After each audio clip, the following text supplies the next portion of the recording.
Okay, again, this is part 2 of my video about the the paradise thing and the power. See, it all has to do with power and paradise go together. One thing I realized when I used to be with the Jehovah's Witnesses, that's what they were promising. People have to promise paradise. Paradise is a thing.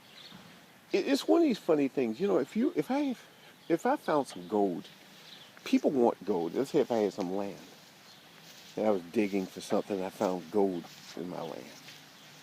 Yeah, I have power because I got gold. And nobody else can get on my land.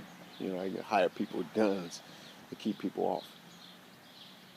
But I got all this gold and people want it and I could sell it and, make money and be powerful in some ways.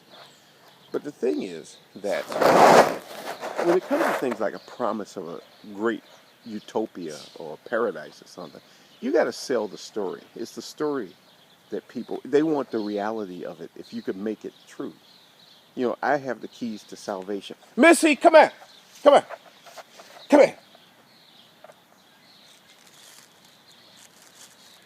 I have the keys to salvation. You know. Or I can create a salvation. I can create a paradise or something, a wonderful sanctuary where we can be free from, sometimes you might want to be free from racism or free from exploitation or free from whatever, or free from being harassed or called names. See, I kind of think that's the truth in the atheist movement.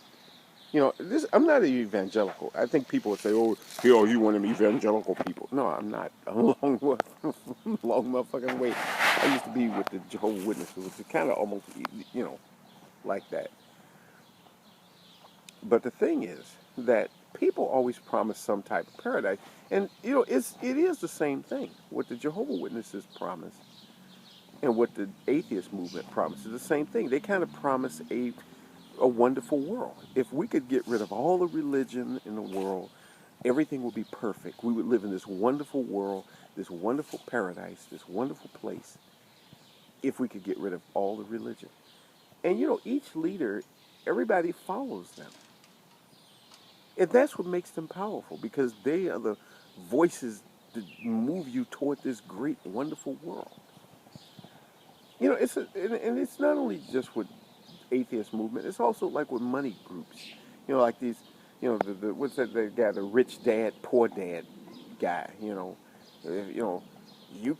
don't have to be a schmuck.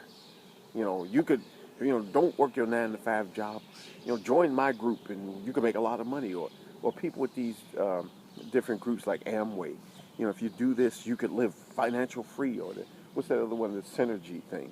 Yes, you could have financial freedom. Just, sell my products and yeah, because they're selling paradise. That's what they're selling. They're selling the Garden of Eden of one form or another. And the Garden of Eden has been a big seller even before the story of the Garden of Eden, because it was always this place, this wonderful, wonderful place that you could get to or something. At least at the very ancient times, it was only the gods who could get there. But regular mortals could become gods. It was possible back then. There's a lot of mythology, and you'd have to read Joseph Campbell because he's been a big influence on me. But one thing about me is I'm not a theist and I'm not an atheist. I'm just a person with an opinion about something. But I can see the folly in all this stuff when people promise paradise of one form or another, and they try to sell it, and that's what it all comes down to. So that's my point. That's all I have to say.